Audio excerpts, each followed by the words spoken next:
O le a tātou tāpua i atu i le atua.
Whasanga e o matai maunga, e o mai ai lo so swani, o lo so swani mai le ali lea, o le na whai le langi a tō ma le lalo langi, e le tu ina mai ia ma peva lo vai, o lo leo e le tuli moe lava ia, whaauta o le leo ia Israelu e le tuli moe ia, e le moe lava, o le ali o lo leo ia, o le alii o lo paolo lea i lo i tū tau matau, e le taia oi le la i le ao, po le maasina le pō, e leo le alii a te oi mea le anga o malama, e leo mai o ia i lo wanganga, e leo le alii, i lo lu fafo, ma lo lu fale, e a mata mai nei lava, e o i le whawa vang, se i tātou te tāno.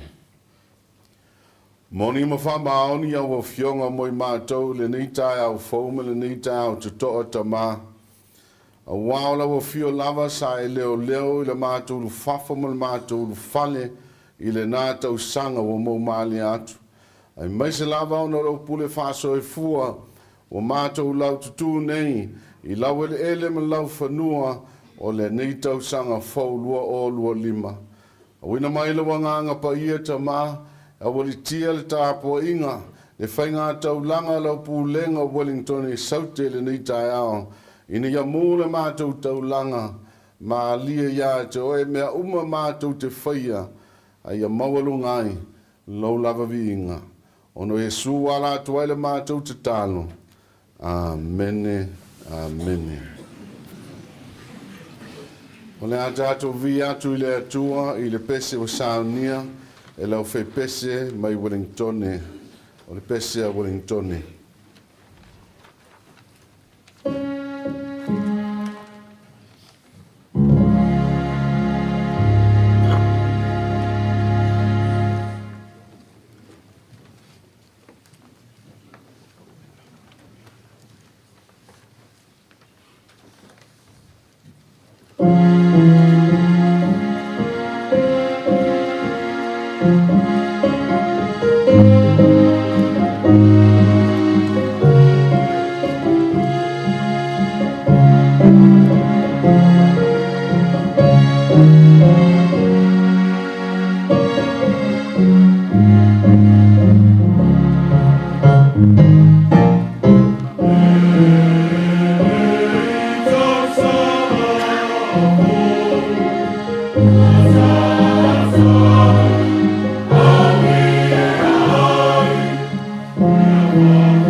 whaitawina tusi pa ia. O le tusi mai le whengenga tuai. O le tusi a ruta. Ruta alon mata mua.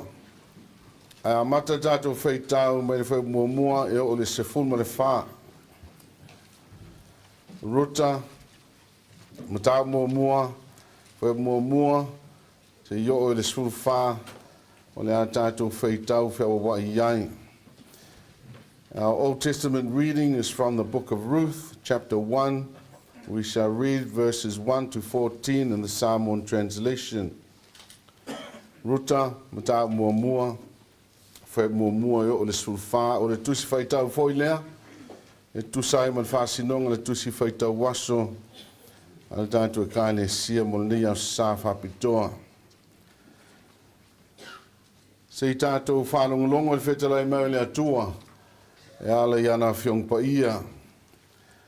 O na aso na whamasino ai, whamasino, sa iei le onge le nuu, o na anuai leo le tasi tangata na i Petele Ema o Utah, e au mau le nuu o Moapi, o ia malana ava, ma ona atali e toa lua.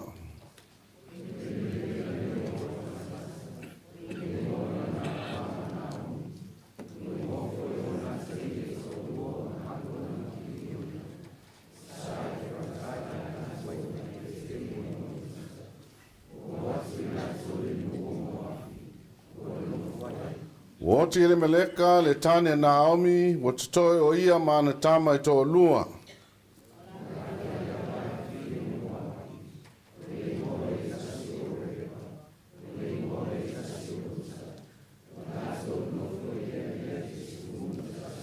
Woti foi la ua maalona makiliona, o na toi leo le fafine, woti ana tama i toa lua, a toa malana tane.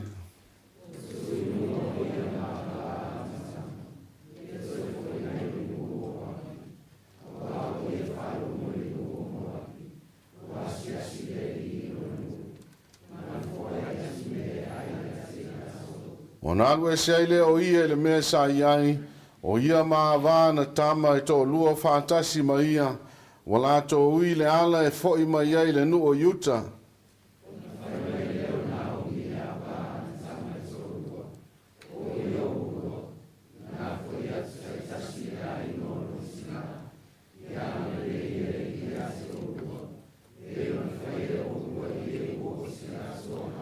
Ia whai mai le li a te o lua ina ia maue o lua le mapsanga tei tō tasi le ainga o lantane. Wa songi ato ia te la ua on whtaangisi ai leo i la tō o leo tele.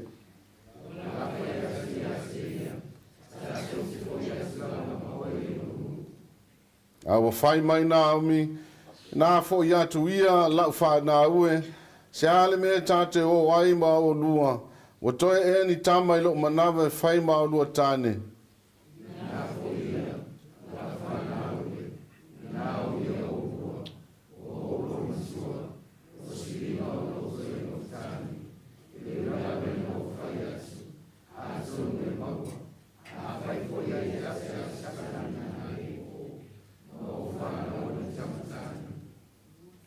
Lua te whātali e se ia mātutua i la ua, lua te nofo fua e whātali a te i la ua, lau whāna ue, awa, awa sili lau ti ngā i lo o lua, ina wo o mai a te au, le a ao le ali.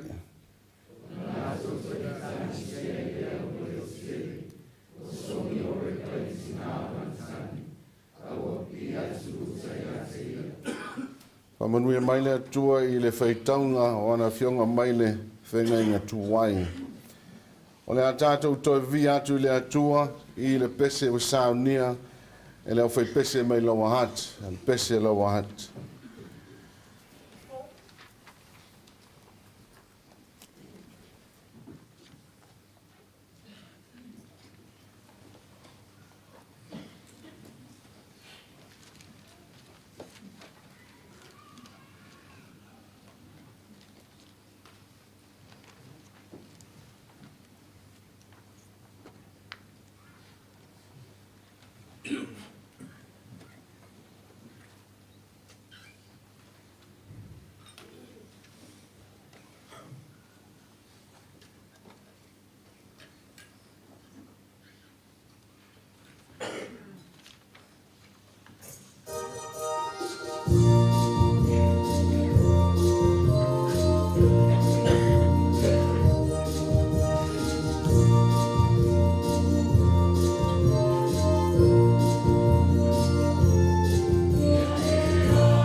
whaitaunga lona lua le tuspa ia, mawalea mai le whenga inga fau. Ewa lia Luka alona mata koe lua se fulu ma le lua, a mata le whaitau mai le whaipoe tolu se fulu ma le iwa, ngata mai le whaipoe wha se fulu ma le ono. Our New Testament reading is from the Gospel according to Luke, chapter 22, verse 39 to 46. We shall be reading from the Samoan translation. Luka, luas fulu lua le mtaupu, a mata le whaitau i le whaipoe tolu se fulu iwa, se pa ia le whaipoe wha se fulu ma le ono, le a tātou toi whaitau pe le māsani ai. Ua mali watu ia I fafo, ua savali atu le maunga olive, ua whaapela na maasani, ua muli atu foi na so ia te ia.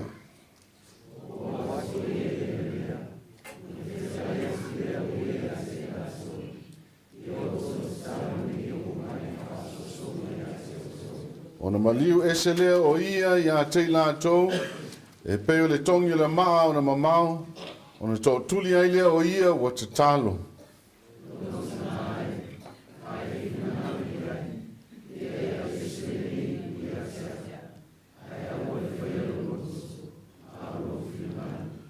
Ona whaali mai ai lea ia te ia o le angelu mai le langi, wa wha maa losi ia te ia.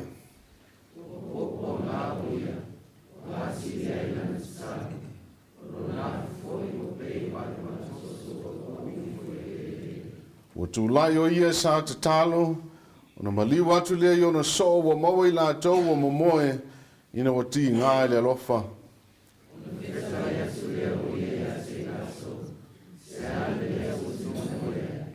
Ina tūlai ia, ina te talo, le i o mai le whaaso songa ia te oe. Whamanuia mai le atua I le tātou whaitau ma le tātou whanong longo ia nā whiong pa ia, whaapapulan whaamalam lama le mana le ngango le ali. Winga loto ana fionga mo I tātou le ni tai au. Mai atu maupe ia te ielo na lavi inga. Nei maasa uma se yo I le whaava vaung. O le pese le a Sauniga le au whai pese mai Newlands. A mai le pese a Newlands. O na tu atu leo le avanoa le sunga le fonga le Pulega. O wale to laulawina. O tala wha le Lotu. O le Tausaga lua o lua wha o le pese, ma le whai pese Newlands.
Whātu lau pa ia o le tāpua inga.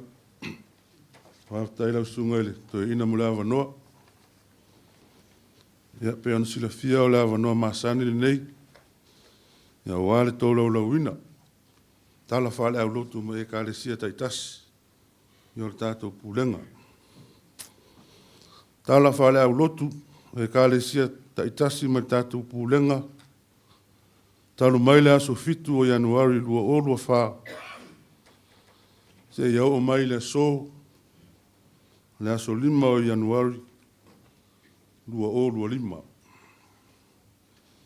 O le ka le sia i apahat sunga le toina. Fai whiau tau sinu ma le wharetua e to atas. Fai whiau nofo a inga ma le wharetua e to atas. Wharetua o le toina pensione e to atas. O le awa o soani ma wharetua e to alua. Tia kono ma wharetua e to avalu. O e na maari liu e to atasi. Pepe na whanau mai e to atasi. Whanau papatiso e to alua. Hau whai o tangata e ka le sia. To ono sifuru ma le wha. Na hau whai o le au lotu. Se lau se furu ma le valu. O le ka le sia i pitone. Whawhiangainga ma le wharetua e to atasi. Ang whinga ruenga whaiwhi au pensione ma le wharetua e to atasi. Na wafso soani ma le wharetua e to atasi. O le whai o ti akono e to 5. Tangata e ka le sia fitu se fulu ma le valu. O le whai o le au lotu se lau ma le lua.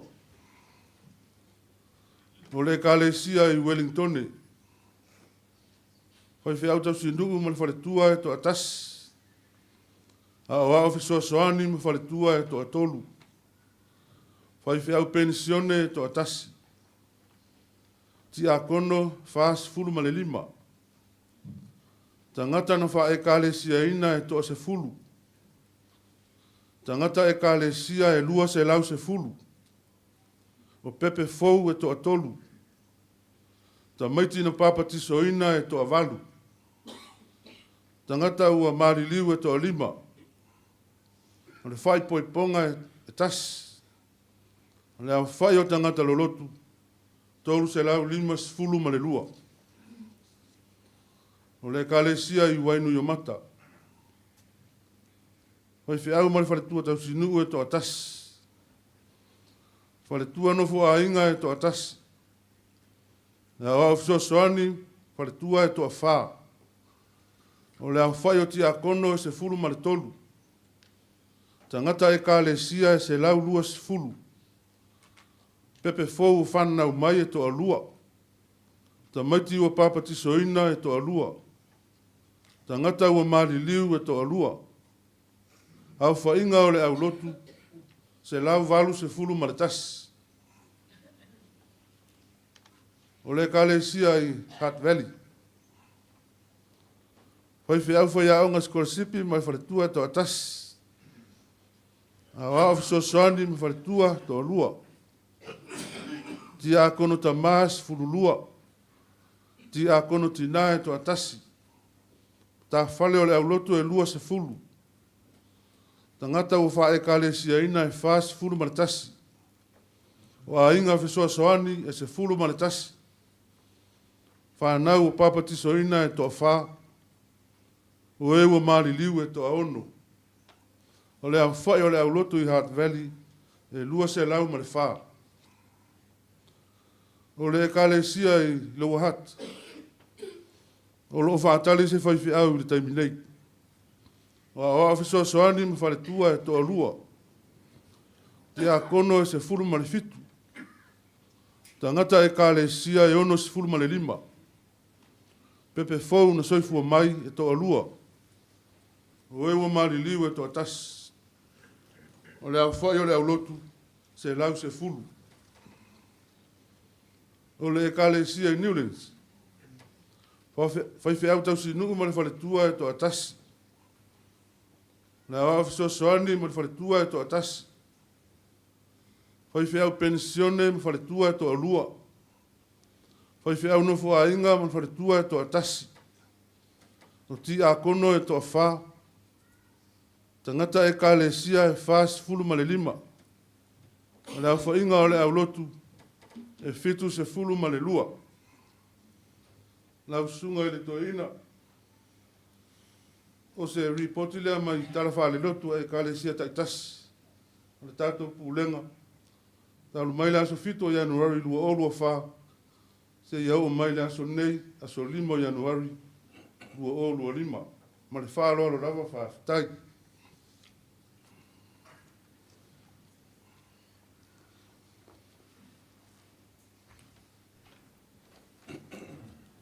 Momoli atu le nganga le whaftai tele lava i lau sunga i le fonga le tātou Pulega.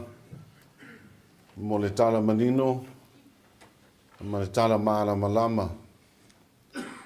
I le lofo le atua, i le soifua o si o tātou Pulega i au lotu e fitu, mai lava i le nā Tausaga se i o mai le so.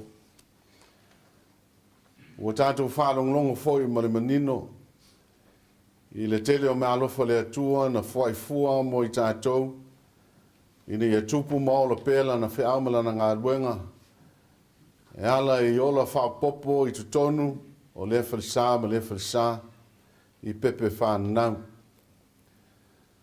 Luoluangi aila o tātou langona le nei tae au. Langona le oli oli ma le fia i nei tala māta ngō fie. Ai mesina wa tātou tau nuu manuia mai i le nei Tausaga fou. Ai moni ai upo le atunu. Tātou te momoe lava e manu e le fati. Ai sau lava male ati ai. O tau whaafonga ma tātou whaalongolongo. I nisi o nei o tātou a inga. O nisi o leo whinga alwenga. La tau sa tātou nuti me whaatasi. Sa tātou ulumura o foe ma olo pito va. A wale fe au ma le tala lea le atua i te tono le tātou Pulega. E tālo whai. O lātou lea au lia mai le nei Tausaga fou.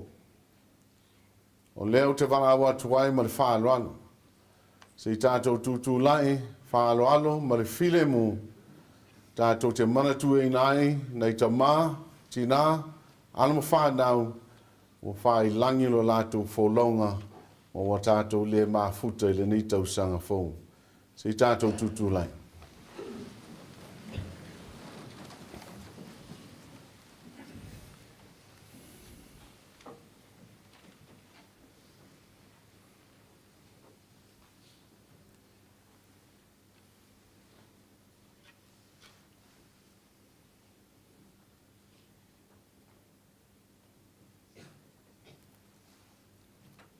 Tele na wā, o mea alofa mo i mātou, o nei a mātou au lotu, ai mesele nei Pulega ta mā. Ine wa mātou whalongolongo ma le manino le nei tae ao. I lo whāsoa mai o le ola, i si tonu o le mātou māwhitanga. Ai pangale alo mātou alii, la ngona pe foi la mātou whānoa noa. Ina wa motusia maafutanga pele. Manisi o mātou tama, o tina uso ma tu whawhine. Sa mātou nuti me whātasi. Sa mātou maafuta i tu tonu lau whi aumalau ngā luenga i tu tonu le nei Pulega. Alu ngā ile li ira mātou langono le whawhutai. A wao le oti tama. O le mātou oli lea. A wale whaitu tō lea womane tāpena ina, mo lau whanau whātua tua, ia mātou sao atu wai lo mālo i le langi. Mātou te tālo fōi le ali ie, le nei malanga wā matalia, e iai pēle wanganga e tautolu ina i mātou, ia mātou maua i pēle lotu tele, ma le fia, ma le whātua tua. O le mātou te tāne a lātou ia Iesu, Amen. O le viinga o Sauniga le au pese mai pitone o le pese mai pitone.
O tātou Tausaga, tātou whawhtai, tātou whātou senga, moli nisi o tātou mana onga. O le tātou whawhtai, o la whaleoina, e le fionga le te akono, ia whalua, me le ka le sia Ueligitone. O tātou whātou senga, o la whai mo tātou sui, Fionga tia kono ia leota, mai le ka le sia Newlands. Moli nisi o tātou mana onga i lumo le atua, na whai mo tātou sui le fionga tia kono ia moa au, mai le ka le sia low hat. Tātou whalatala tātou le atua, tātou wifo mo tatalo le li.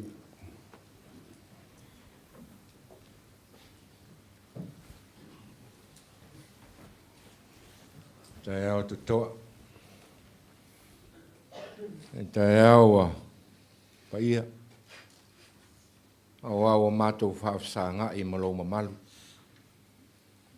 Lo mātou tua la wa fio le atua mamana. La wa fio le atua e la e vi inga ma le whanetanga. Pa ia lava la wa fio le atua la wafia o le tamā, o le alo, o le anganga paia, o la wafia o le tōrutas paia. O le neiwa, ulufale mailau Pulega. O mātou o maise i o mātou sula, le alofa o la wafia.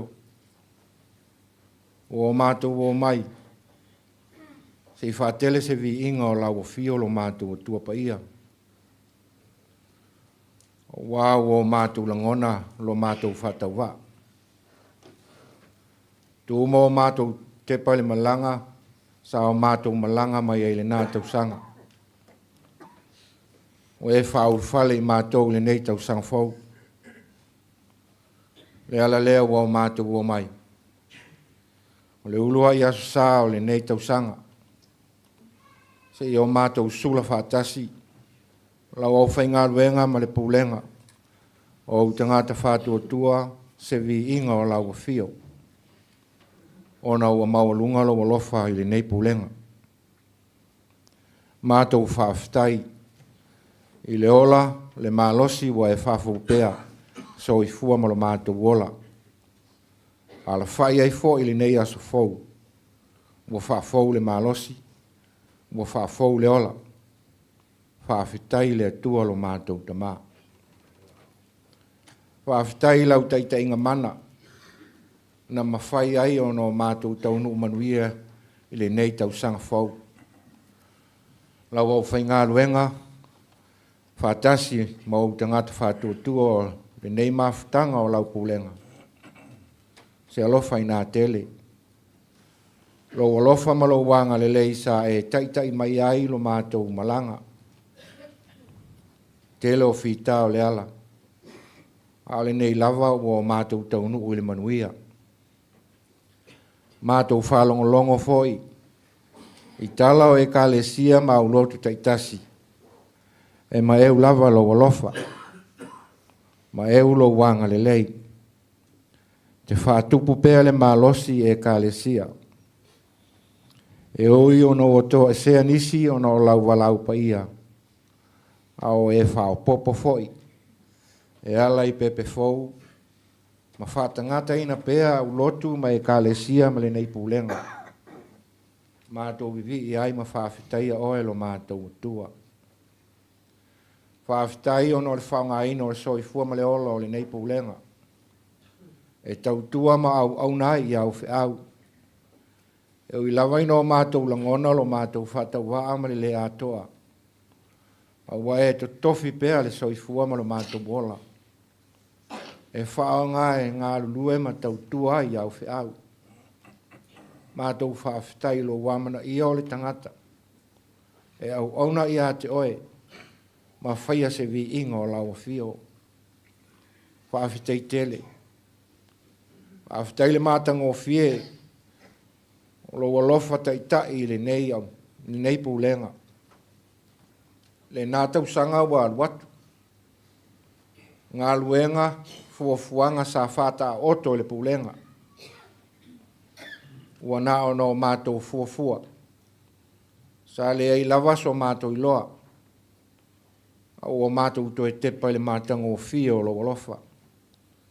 Sa e wha mafolai au tangata talitonu i a te oe. Wha tino ai whi au ma ngā luenga. Sa e wha o ngā aita leni a ngā waa.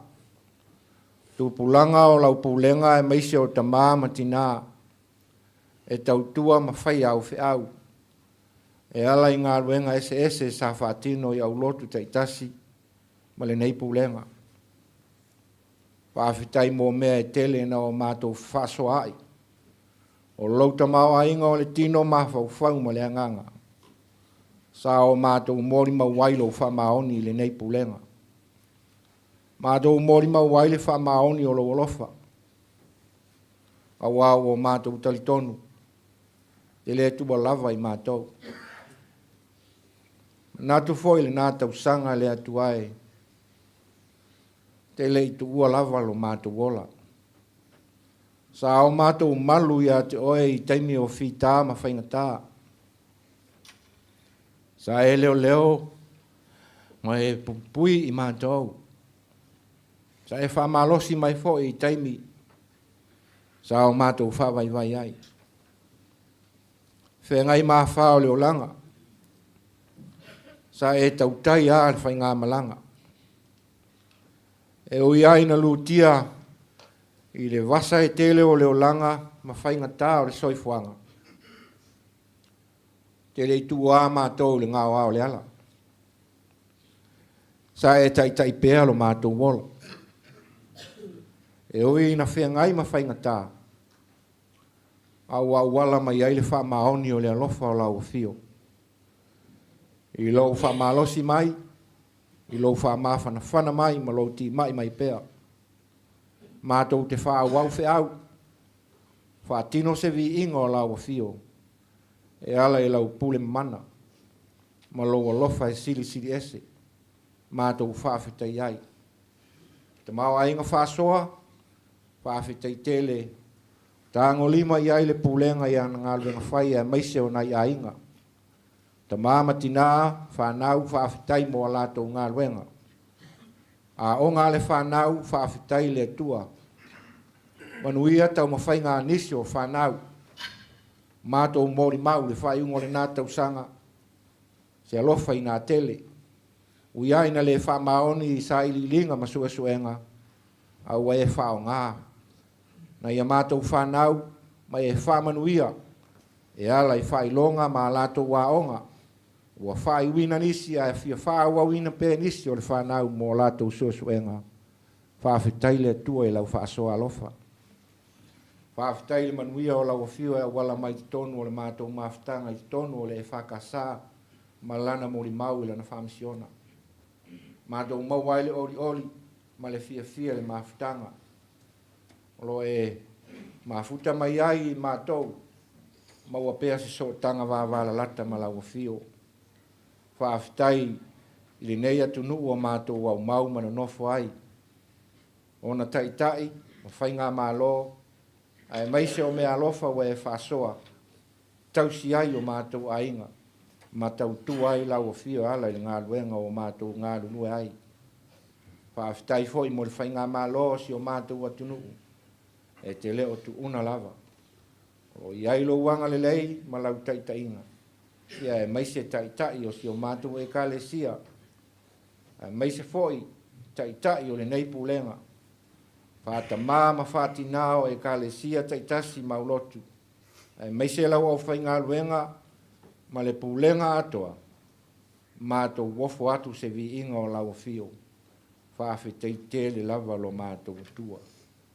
Tele lava mea e mātou te whia vivi i ai lau fio. O mātou tonu le atua e le tau fola se siapo e sāwa vali ai o wau o mātou tonu. Le a fionga pa ia wa e Sauniga. O le ala lea ma le malama i o mātou wala. Mātou te sāwa vali ai. I le whasinonga lau a fionga pa ia. Mātou whawhitai ono le tusi pa ia. Tai ala ai lo mātou wola, ai maise fo i le malanga o le nei Tausaga o Savalia. Mātou whawhitai siri lava le atuai, ona o le whaolatanga na Sauniga i Jesu Keriso o lo mātou whaola. I lona maliu, ma lona soifua atua ofo mai. Tānu mia, tānu ai o mātou leanga mo mātou o leu mo mātou whale tonu. Ai na e toi so I fua mai. Se I whaia ina le tangata to I lalo. Ma wha ma ngalo ai o mātou wangsala. Toto pa I o Iesu Keriso. Mau ai lo mātou le leinga malawa fio. Le atua lo mātou tamā. Tu mawatu I lawa fio. Le tamā le alo ma le anganga pa ia le viinga, le mamalu, le wha manu ma le whane tanga. Nei o le wha wavau.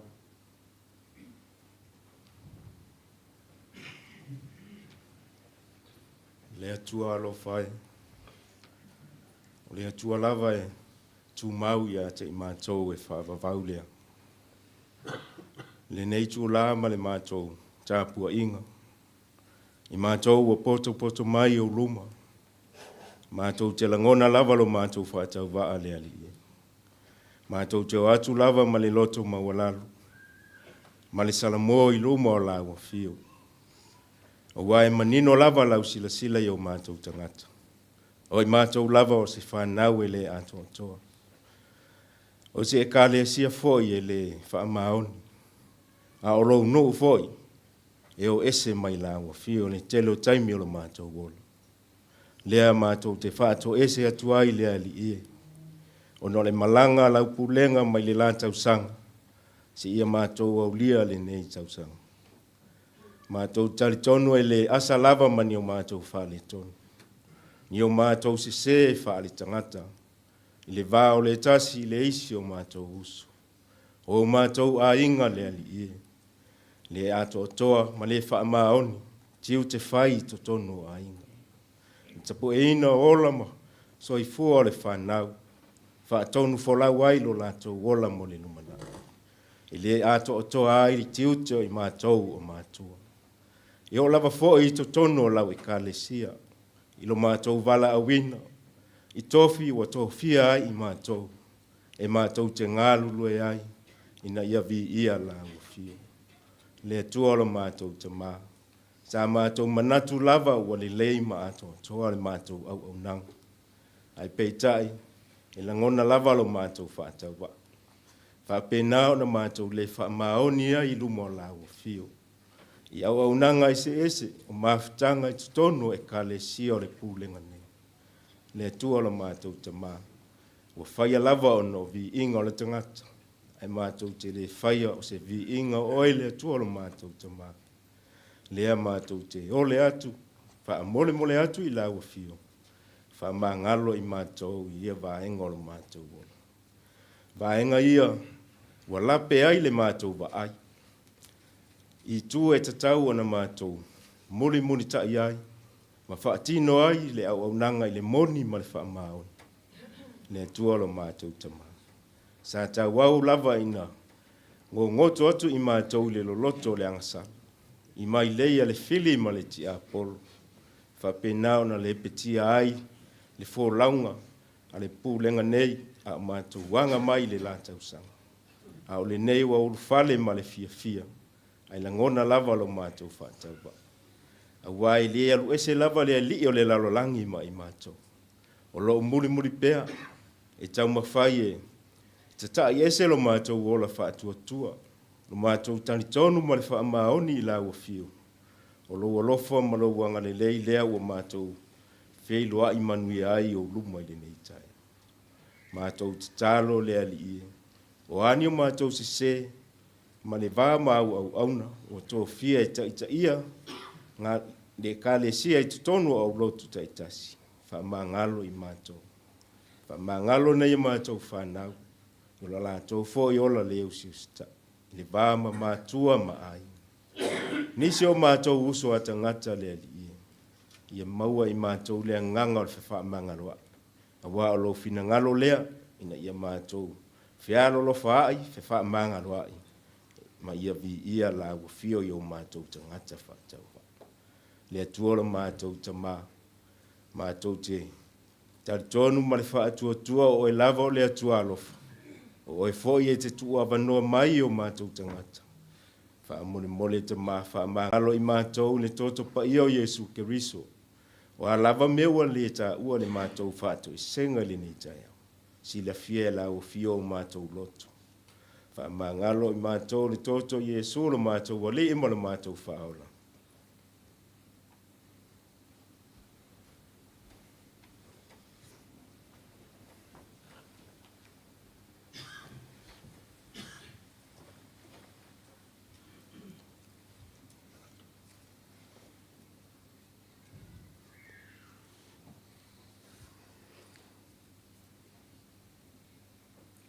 Te mahalo whai. Tua malenga tete. E whaafsanga i male mamalu o lau fio. Ai o te talitonu. Mal whātua tua. E te lea ave se ina lo wanganga pa ia. I to tonu o lo nei tangata. Ia vi ia lo suafa mamalu. Wa o masani foi. Ia te oe lo watua. Ai o te ui atua i le whai toa. O ke riso. Le ala atu ia te oe tamā. O le nei tae ao ua mamalu. Ua pa ia. A wā ua fio oe le atua pa ia i le mea nei. Ia whamanuina lo swafa. O wā o le atua lava oe o le atua o vi inga. O le atua e ao o na whamanuina. Na nā ua te atu le mātou whaaftai. Nisi o mātou whātou e senga. A wā o mai le te talo o mana onga. O whenga iai lo tangata. Ta mā. Pua ui mai lo mana. Whailo mai, whailoa mai. Ina ia vea lava. Lo nganga pa ia. E taita ina le nei tae au. Iesu ke risoe. Le whaafonga talo. Le whaafonga o mana onga. O e ao lo mātou alii ma le whaola. E ui atu le mātou wha. Mana onga le nei tae au ia te oe. Ia tu inatu ma au inatu le tamā whaafonga. Ke risoe. Talo mana onga le nei tae au. Sila alofa maia o fonga alofa. I le mātou taitai. Le tamā. Wa bea lava matai au. Ma le whaletua. A bea ma. Tamā whaatonu. O le nei Pulega. Ueligitone Saute. Wa whale sae fitu. No whaafoea. Ia mea umalava a wā se manuia o launga ruenga. Ia e anga le lei tamā. Ia e anga le lei lau au auna. Ia whapea na iai lo mana. Ina ia whapea lava o na wholawhola ina o ngā ruenga tā ua tau i lo mā lo. Ina ia ui mai ai le whaasino manga o i mātou o whaalongolongo o lau e ka le sia e whakasā. I le nei pitonu, i le nei tafa o mātou nonofo ai, o mātou o mai lava, se i whātau noo, o mātou tu ua lava sa moa o le tofi, au o mātou o mai, e vea mātou o ni au so, e wha au launga ruenga. Whao ngālo mātou vai vai. O mātou mana o ia. Moripo i lau fio. Sosoani. Nofo a whawhia ngainga mwhaletua. Ia u Lotu taitasi. A rola tau. Whawhale le malu. A wālava le fola ina o lau finangalo. Ia sauma le mana o lau upu. Io mātou langona le matau. Ma le ava, ma le mi ngau i lo suafa. Ia whao ngā i mātou. Whitosoani i te mālii, whalupurunga, whaletua mtausi. Sa o ao ma le mālosi o le no. Se o lava le au tinifu, po se ua upito i titi. Whanau lalo vaoa. Whamamaluina i la tau mai mātou uma. Ia e anga le lei, fe sosoani i lo mātou vai vai. A wā lava le tauatina eina o launga luenga. I le nei tafa o le lalolangi ua mātou o mai.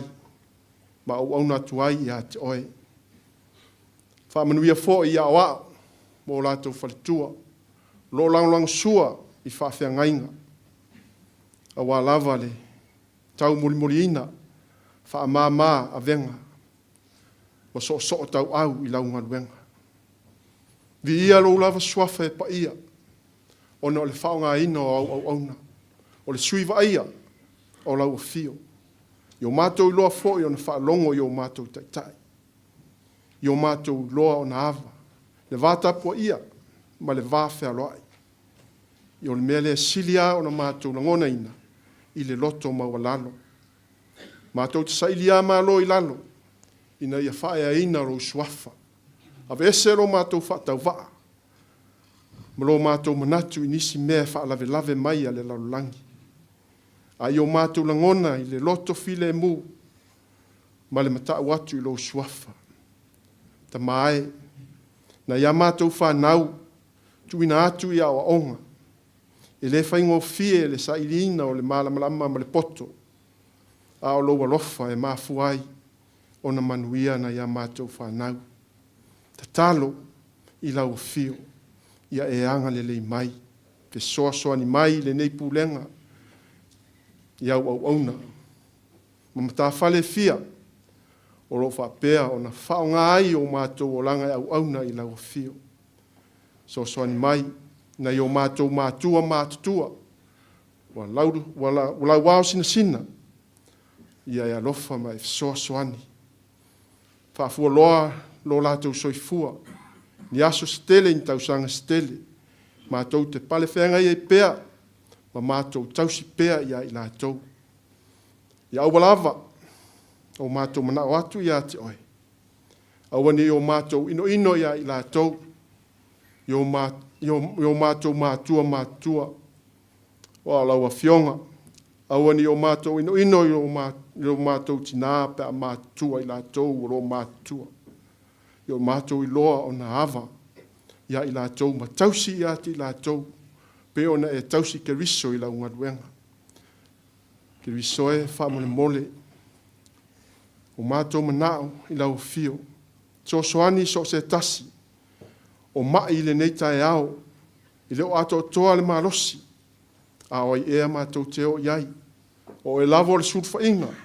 Sulfa iatu i lau wha malo longa. A wai moni. E moni ma le wha maoni. O se vala au le suafo Yesu. E whaola ina. Mātou te talo ai i mana onga i lau whanau. Ia e lofa ma soani mai. I le anga atu i le nei lua afe lua sunma le lima. Mātou te le iloa o na whaatonu folau o mātou wala. Ai tu ina atu i le mana o lau fio. Wha malama la uma e sāva vali ai. Ina ia mātou tō tau nuu. I le tau nu ungo mea uma. Ia wha tau nuu ai lo finangalo. Ta mātou manao ia te oe. Lau upu folfola ina o le a wala mai i lau au auna ua tō fia i le nei tai ao. Ia e anga le lei. Au wina atu lo wanganga pa ia. Ia tō whatu mua na ina i o mātou loto. Ia i lau upu. Ta tala o mātou loto. Ta tala le mātou whaalongo. Ina i o mātou i loa ma malama i lo finangalo. A o mai. Whaatonu mai. Fesili mai ai mātou po whea whaatonu fulau i ai lo finangalo. So ani lau au auna le nei tai ao. Ia iai lo wanga le lei. Ia ato ai malu mātou wanga. Ia atu le tausanga fōu. Ia tātou malau fio.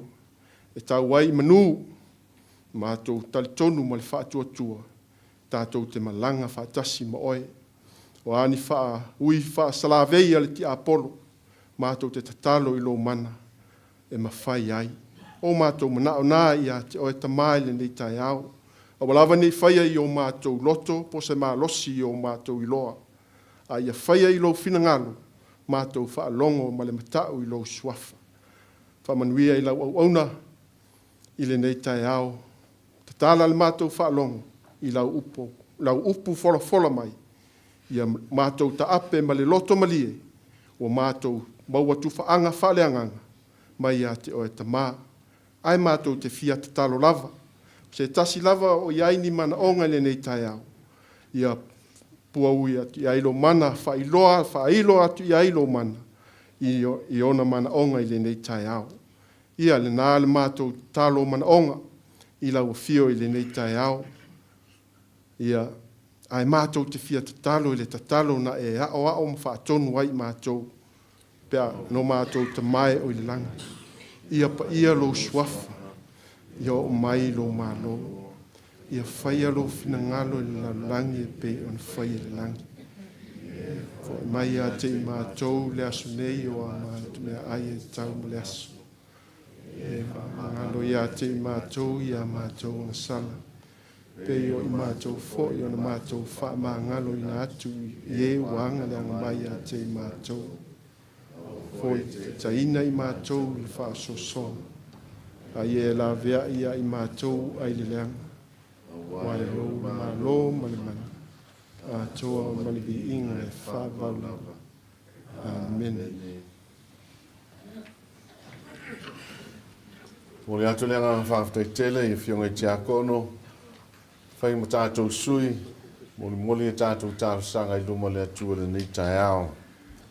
O le a tātou tāpua i atu le atua i le tātou loto malie. O le a oina le tātou foa.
fai lava ta ma.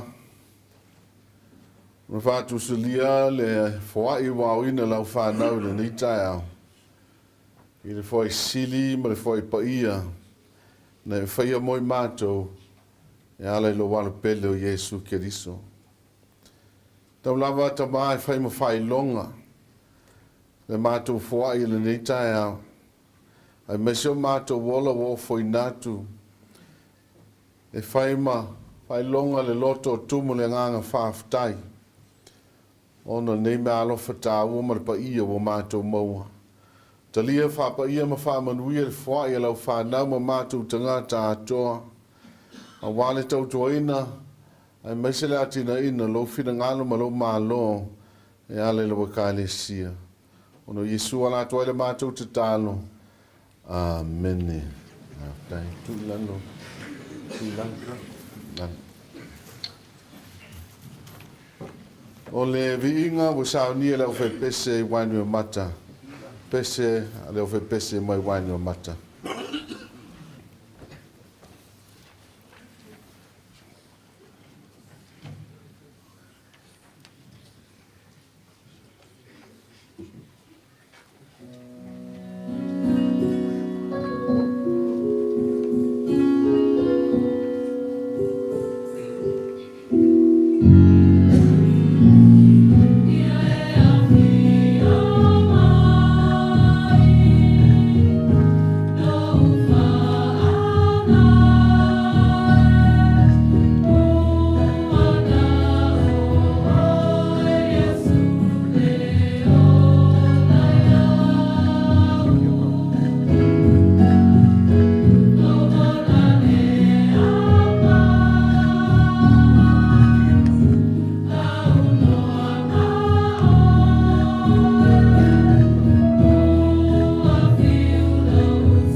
Sei tātou te tānu.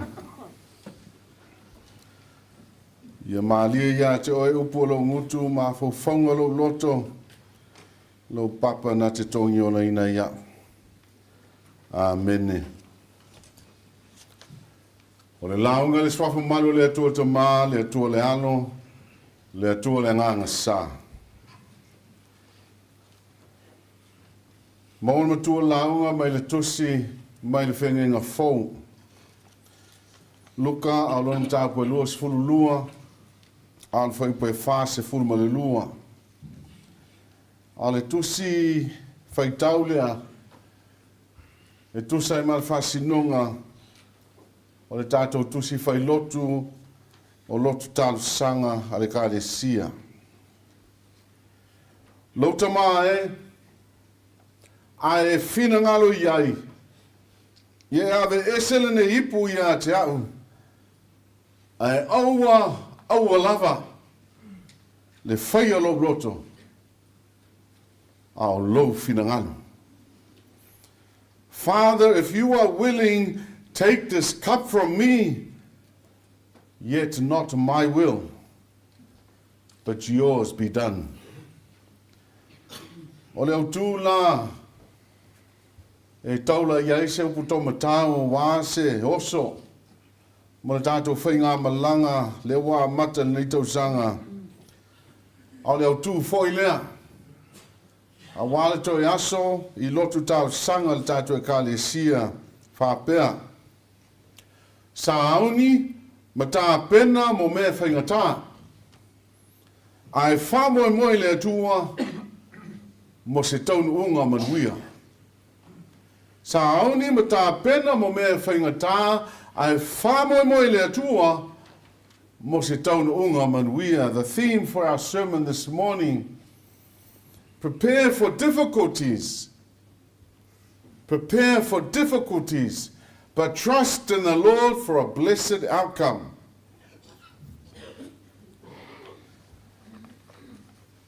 If you fail to prepare, Pulega, if you fail to prepare in 2025, prepare to fail. If you fail to prepare, then prepare to fail. A whaia te le sauni le lei, a whaia te le tā pena le lei mo se whamoe moe o le nei Tausaga, ia sauni la. Sauni la mo le unga e te le fia iai. A wā le ola tā pena, o le ola sauni uni, o le ola mataala, ma le ola whautauta le tangata whātua, ma tali tono I le atua, o le tumua ia o onga. I le tuspa ia. A wai le te tau I le tangata whātua, e le te tau I le tangata e tali tonu I le atua, o na ola whātala le. Pe ola whātala noa, pe ola sama noa. A le whai mai le poto, I le aonga, I le tangata pai e. Le pai e, I nālu ie le loi, ia wawa aila na mio e poto ai. E sauni e ia me ai I Tausaga vevela, ma wha putu ina na me ai ona po e sele ai saito. Le pai e te ta oto se I a whea. Au le nganga foi lea. O le whata oto e tolsu tasi le whata tau I le awaa mi o le lei. Whamai upo le poto e le mativo o ia I o loa. Na te sa I lia fulfulu maa moe malino. Wanga lue ayo na lima ma le fia. Na te fusielo na surunga titi le maa losi. Na te wha maa losi o na lava lima. O wha punga uma ia. Ono tala no aile tuspa ia. Ma wha matala ma ia whionga le li I le tangata mataala. Le tangata ngalue.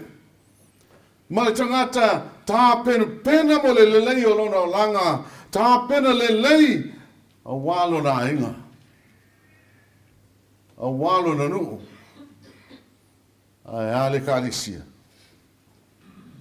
Mo le fautuanga foi lea. A Yesu. Na whaile au so, i le whaatoanga I ke te mane, e peo na tu i ele tusi whaitau le ni a sa. A wā whai meile moli mau e foi ane Yesu, mai ana te talo I lanta mā, au amea so o whai. O mata ala so. Leai. O lo mo moe lava ona so, ona whetana atu leo Yesu, pe wha pe whea. Ona utou le la vā, ona tātou mata ala wha tasi māu. I le tū poe tasi. I utou mata ala. Mata tano. Ina ne yo o mai wha so songa I a te utou. Pa mai le mau fo mai. Wa tu ua Yesu, ma ona so le afe lena wha I lato pāseka. A ngai atu lole lato savalinga le mongo olive I le whanua o ketse mane. O ketse se mane. E iele au vai maunga o olive.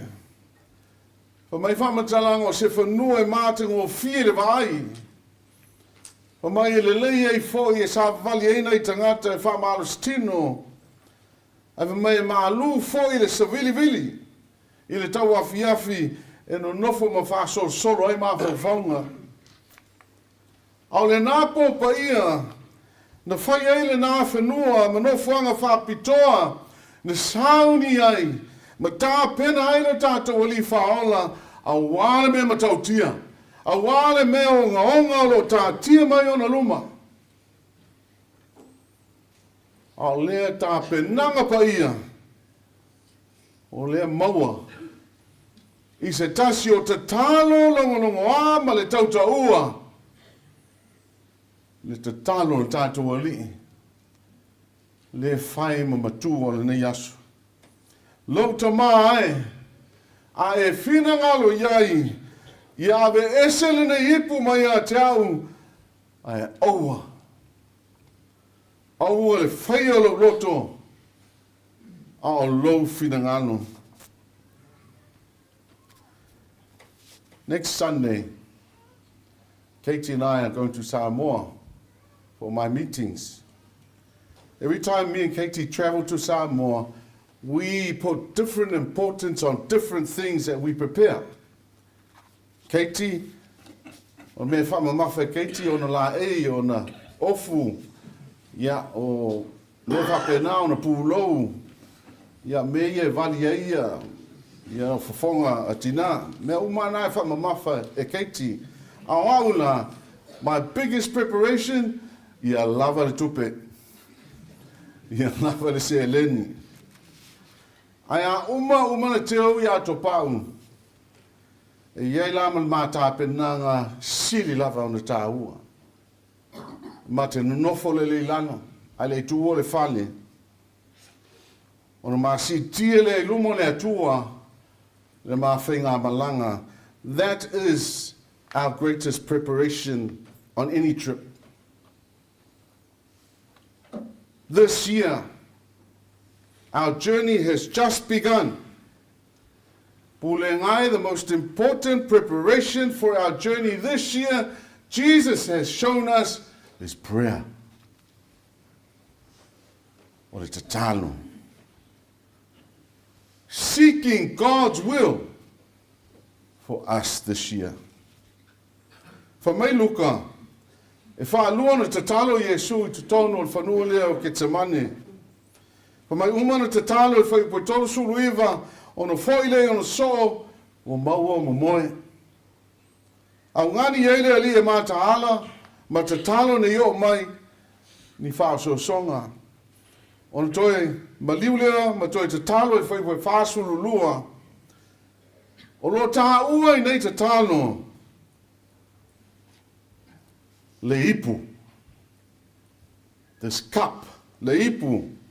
O le au tū leo le tatalo. Take away this cup. Ave ese le ipu nei o nei umia. Al fasili, o le ale kap. O le ale nei ipu. O le ipu. O le ipu lo iai anga sala uma le lalo langi.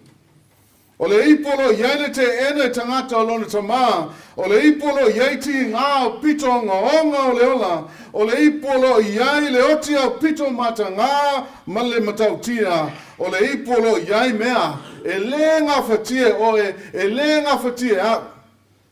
E le ngā fatia e sesi. Ona fai. Aina inu. Na inu lava Yesu le ne ipu, na tu ese Yesu lo na mamalu a inu le ipu. Na tu ese la na maftanga fatasi mono tamai le langi a inu le ipu. Na tu ese lo no fuali a inu i le tau fai. Ma le fatau te. Le atua le alo na ia wha mua le fina ngalo le atua lon tamaa. Yesu na ngā wai atu ma atu lona ola i a ao lon tamaa. Na ia ta li ai. Le wha luma ina. O le fio mai le lalo langi e inu le ipu sili lona ona. Ai se a pulenga. Ai se a. Ono lona lofa. O lona lofa mo oe. Ma lona lofa mo a. Whai e ona ino Yesu le ipu. Ono lona usi ustai lona tamā. Ma lona lofa mo le tangata anga sala. Mana tua. O e tena. Le ulu ai whātoanga. O e tena na pa ua ele ulu i tangata ina wa man malo ia te ire whāso songa. Au kete mane. Na whaia i nai le tangata. Ina man malo ia te ia lea. Man malo ia te ia. Le fina ngalo le atua. Non tamā. Io e sila fiele le Yesu o me whainga tāma le onga lo whātai tali mai a le tāpenanga sili e whetai iai ma ia whainga tā o lea tu fu atu mapu atu i le whāto anga I ke te mane se sa ili le whina ngalo non tamā se sa ili le malosi whāwhawina se tā pena le loto le mawhau whauma le nganga a wale savalia le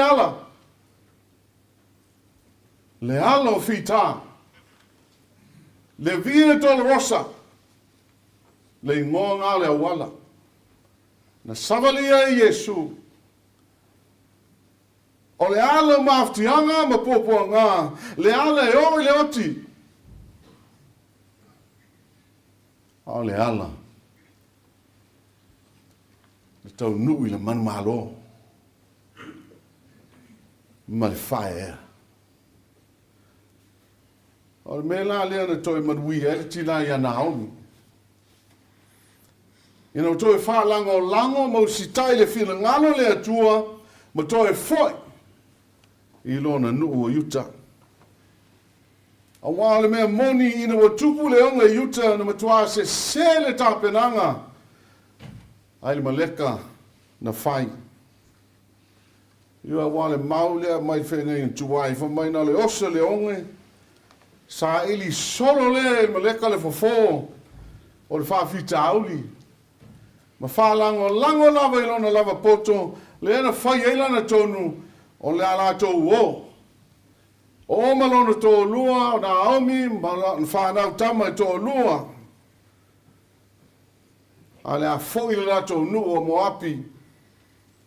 A le nei whai unga e maleka ma na aomi maa fua mai.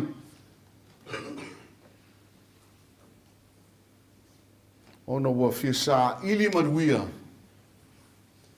Hau no male atua. O le mea moni, wale lava le on sai el maleka. Wale lopipi, maui le atua I taimi whaingatā le ola, wa fili au noa ma le atua. Malo tātou pūlea ngai. Tasi ne yo wha mai. Tasi ne yo wha mai, mau wail tō tele ne ona pō. O mai lo wha le walavim tai, ai ma whaingatā le ola. Mo le mau tonu. Le tonu le mawhau whau. Sa iri man wia le tangata nisi mea. A mata ona wawa I solo mo se fō ai ngalo le atua. Ai whaafitai, pēna tātou whaalongo ai o hi le tala ni tai au. Na to e sao lava le filfilinga. Ma le whai unga nā omi. Ina o to e foi. I lona nuu. Ma to e foi. I le atua. Le lau tātou I lo umale I unga le tala lea. O ruta mo poasa. Le to puna mai ei le ngafa o le tātou li whaola. Yo e le pule ngai a sao lava le tātou tāpenanga. Ma sao le tātou sao niuninga. E taunu umanuia me uma. So how then do we prepare for difficulties that lie ahead? How do you prepare not to fail? Tu ese a mionga le te tau. Tu ese. Tau tua mois tangata. Tu ese fe ese se inga, muri fate te inga Yesu, to anga le lotu. Ave ese le te mui ma le fa sinu lima, fa mua ma na onga, ma fa naunga a Yesu. Ma awan le na ne tau o tātou kirsiano. Ai ata ngia I tātou me fai. Ai maise lava le pule ngai. To anga I te talo. Te talo ma le whata wānau, te talo ngā wai atu le whina ngalo le atua. So ia le pai ye. So ia le momoe whale nganga. Ia tātou wola tāpen pena. Ma ola ngā lului ia tātou wola whautauta, ma ola mātaala. Ini ia ta ngiai ngā luenga tātou te whai. No tātou wola whātua tua. Alo lofa I le atua. Le pule ngai. O lau lea. Ma tāpenanga I lunga le launa. O le whai longa lea. O le wha manatu lea. I le ngā luenga a Yesu na whai. I kete samani. O kete samani le no fuanga o maftianga ma le tangi. Au le no fuanga foi. O le malosi whawhawina. Ma le man malo. Le pule ngai. Mauti noa.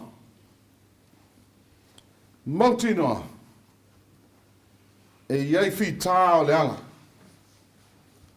A wai malu, e le malu. Pea le tai. E iai taimi o le a whasoa I nai. No tātou whainga malanga. O le awa mai puponga. E o mai foi maftianga. E o mai foi taimi le mautonu. E o mai foi whanonoanga. What do we do then? La so mea te whai I taimina. Tato woi ke te mani. Alu I ke te mane, te talo le loto whamaoni, ma ta lia Yesu Keriso. I lo loto ma le wanganga, na te pūlea le wola. Ona whawhawina leo le malosi. E le tātou o li whaola. Fa mai upo le pese se lau ono sulima. Whetalai mai le li. O te le tu ua oe. Tā te whaatasi pea. Le au te malo ai. O te malo si pea. O te le toi vai vai. Pe a mauti noa. Ua e whaatasi mai. Pule ngai. Folau. I langi mā. Le tātou wholaunga le nei tausanga. Ia manuia le tau whainga malanga. I le whaatasi mai o le atua. Amen. O le pese o Sauniga e le o fe pese apahati.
tali swanga pa ia le tātou ali, se tātou te tālo.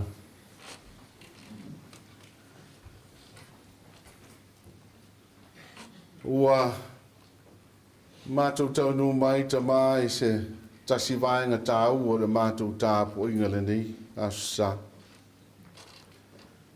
Ina o mātou wangwa ngai alo lau ai pa ia.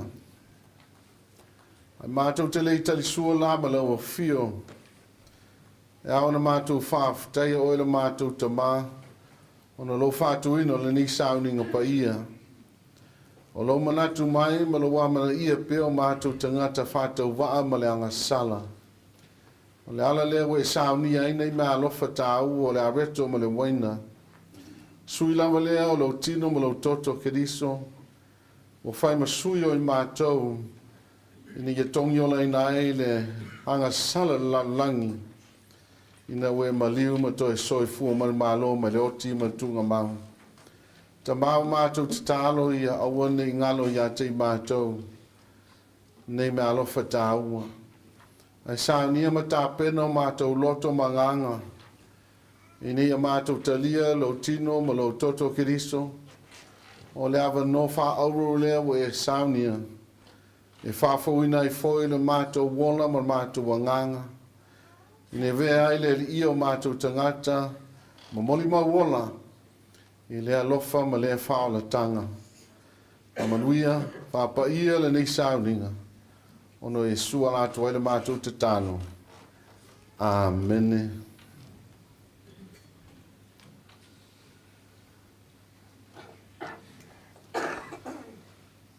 O mai le lava pō. Na whalata ina il tātou ali o Jesu Keriso. Na i tango ai le areto. O ia whaafutai pero oma tātou whaafutai ai nei. O tofi, ma o ia whetarai atu. I nā tango ia i nā ai. O lo tino le nei o tofi e whai masui au tau. I au tau whele nei mea ma whaamantunga i a tia. I a sa oma tau te ai ai.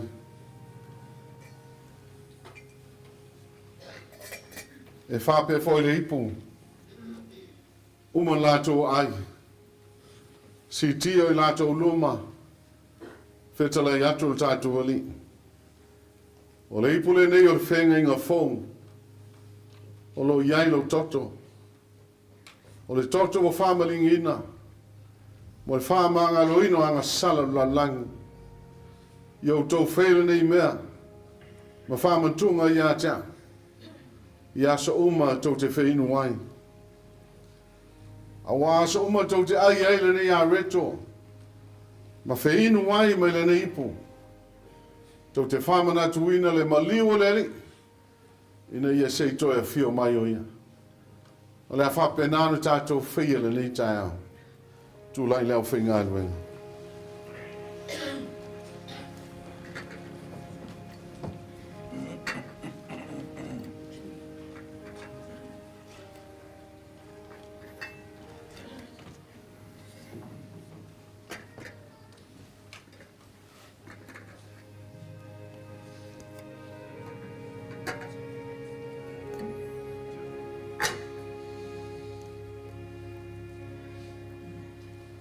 O mar file mi o leli, o moli atu le tino keriso, i manuia o tau whairu ni tā. A man mole tātou Pulega, a tau ina atu le areto, tā ofi, se tātou talia whātas.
Ina tango ia ina ai.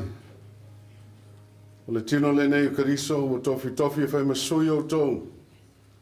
I o tau whaile nei mea ma whamantunga ia te ia. Ta lia ia oi.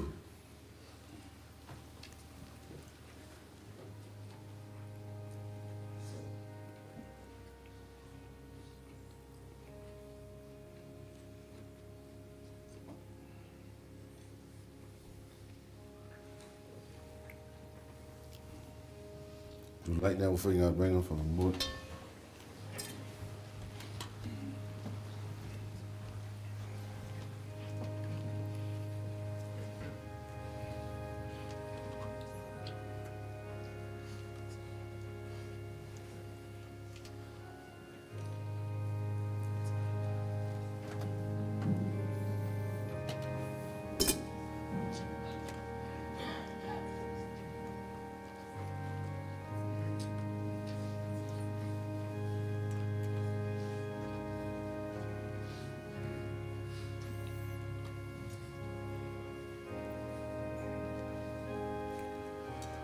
O man file mumu man huia tau inatu le toto keriso.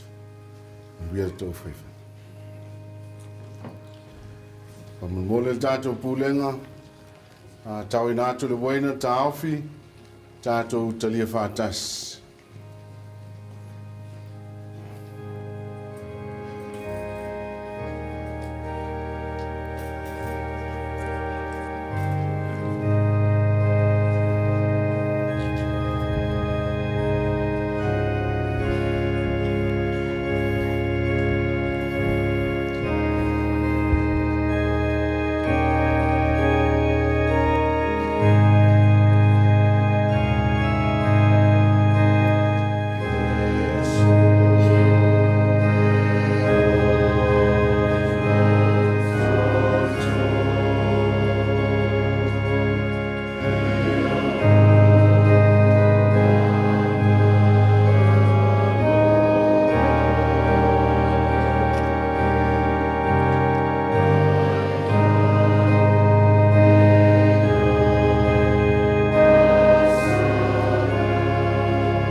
O le ipo le nei, o le ipo le whenga inga fōu.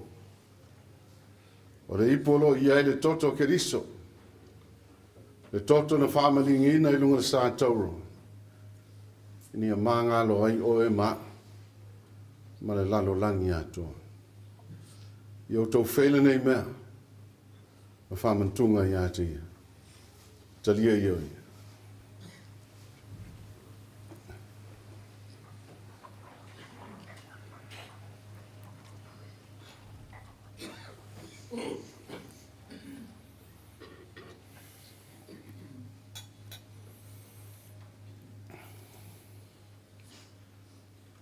Si tātou te talo pēr ma le loto whāwhitai. Whāwhitai ta mālo whai. Mo leo mai alo waro pele o Jesu Keriso. E ni ia whawhanga ina i mātou i le ola whou. E ale leo whoi na mai o lona soi fu ma māma le pō nā. E ni ia maliu, ma toi tū man mālo. Ma le oti ma le tunga mau. Awa mātou te talo ta ma. Ia wane ngalo ia te i mātou. Le nei me alofa tā uon pa ia. A tu sia le papa o mātou loto. Le alofa i nā tele. Ni a mātou wolai. Mātou tupu. Ma ia fua mai le li ie i ngā luenga le lei. A waso vi inga. A le mātou toi te talo lo mātou li. A uma le mātou whai whamantunga i lalo nei. Mātou te fia mausa mātou no whanga i lau lau ai pa ia i lau mālo le langi. I nei a mātou mā futai. Ma tali sua ai malau a fio. E o atu i le whavavau. Whavavau lava. Amen. O le pese o le whamatunga, o le pese o Sauniga, e leo whai pese mai Hat Valley. Pese Hat Valley. Ia, tūlai ia, Hat Valley.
Ia. Ula ila wai le awa mal whaalo alo e te tau wai.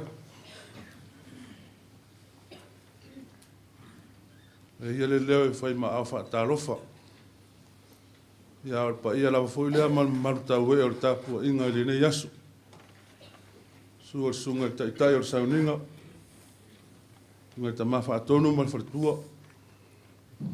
Ia o lau whai ngaru lue mo tau wharitua. E nane le tāpua inga. Ta mama lo ma wharitua. Pai whiau nofo a inga ma o la tau wharitua. Ni matua ia malua. Senga ona ia o ao mau tau wharitua. Tai nane le lava loa o le tātou Pulega. Tupu ma ta maali i ma whare upolu. Le malosi se ia o lava i le lumanai o le tātou Pulega i nei tai au fau. Pa manu ia atu le tausanga fau. Ma lo le soifua ma le langi e mama. Ia ono whaatai ai leo se leo vai vai. Pai ai le whaatau waa. Whai ma whonga o le tāpua inga. Ia e whale anga tonu ina le. E ngā luenga o le tala le lei o le nei tae au. I lau sunga i le taitai o le Sauniga. Whaafetai mo le ngā luenga mai ae au le nei tae au. Le leu au tau. Mua i tau asu le sua alofi o le tala le lei. Mua o tau whapeane. Ia o lau awa lea le atua. O alua tūle nā Tausaga. Ia o lea ua fotua i maile nei Tausaga. Whaafetai le ngā luenga o le nei asu.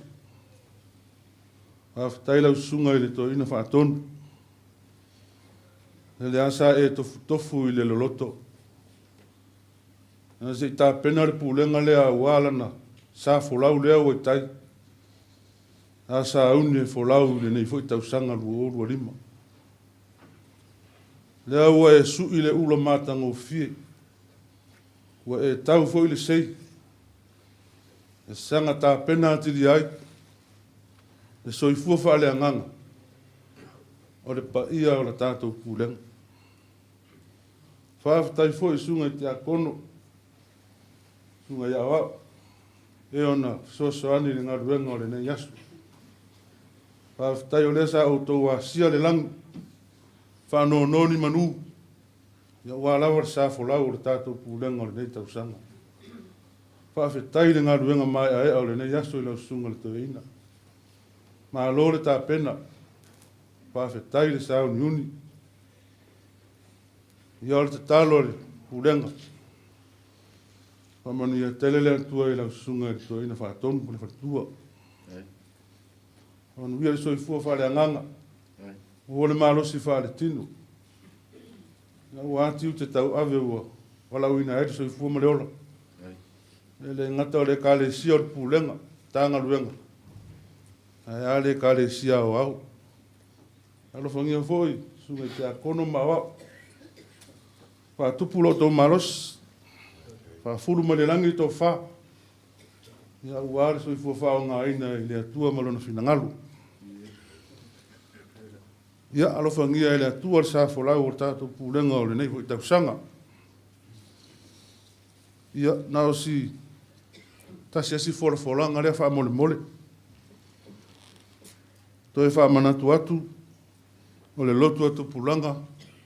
I le aso lua si fulma le ono o le masina nei. E whaia i nei le malu nei Heart Valley. E a mata i le lima i le afiafi. A mae ale lotu atu Pulega. Ia ona so ai lea ma le ATM atu Pulega talavou.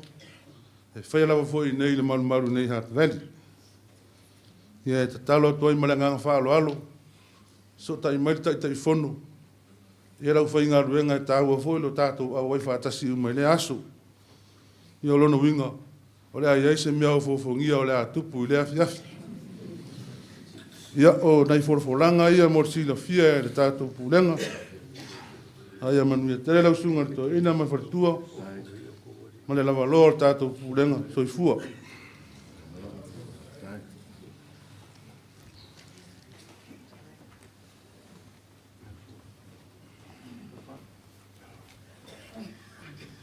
Se o mai se pati ma tātou whai o tusi.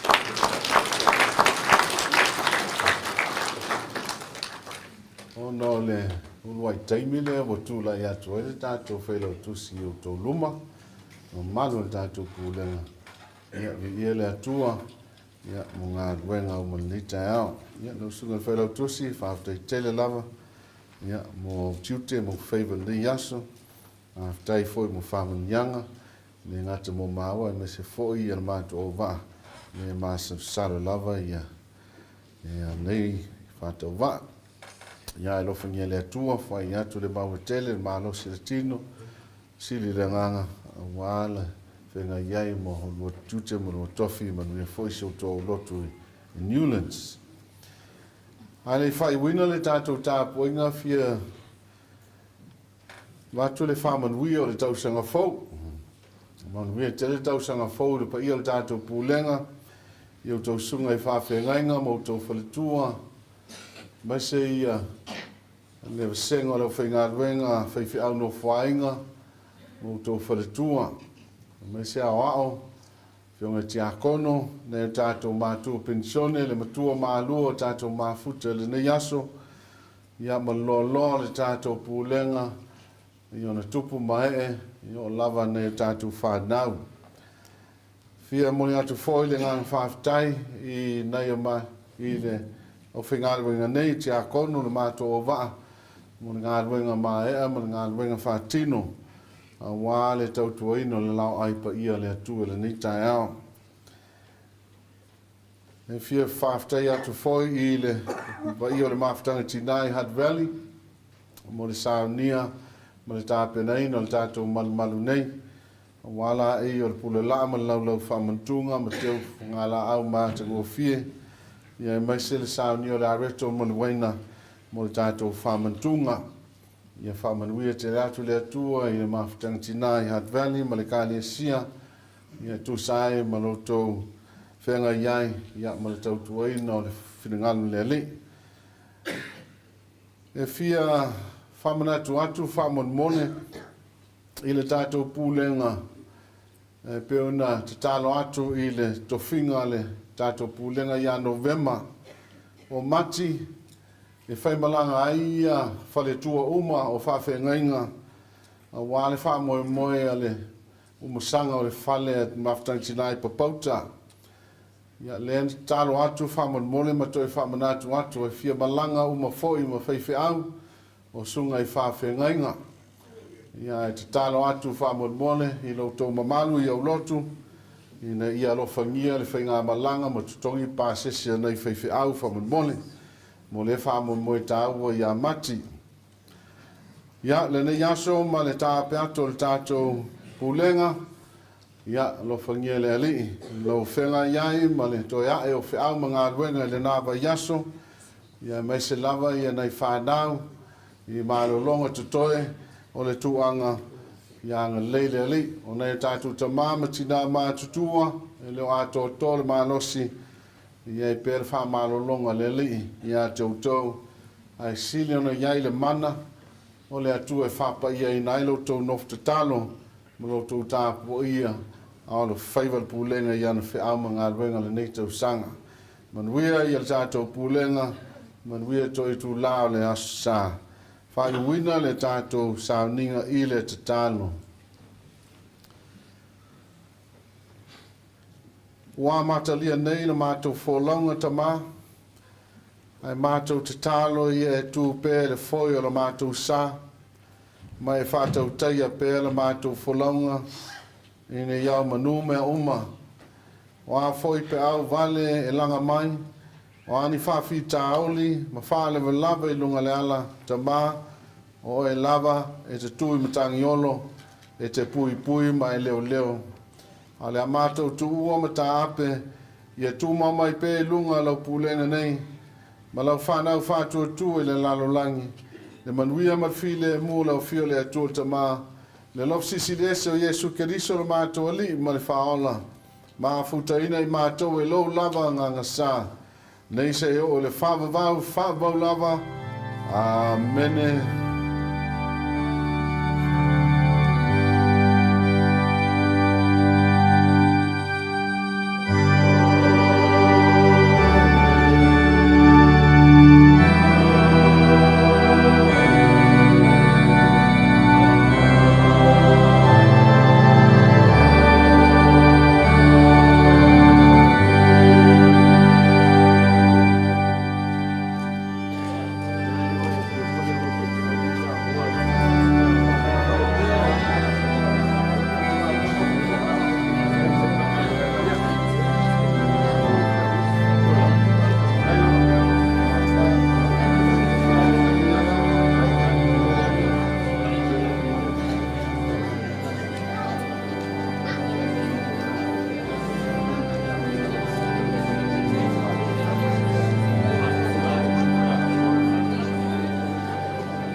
teman. Ano lang mo sa pwede mo. Kaya mo na ako yung siguro mo.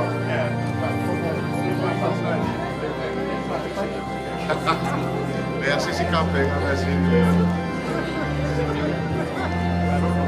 so soalnya buat ini, saya mama yang punya.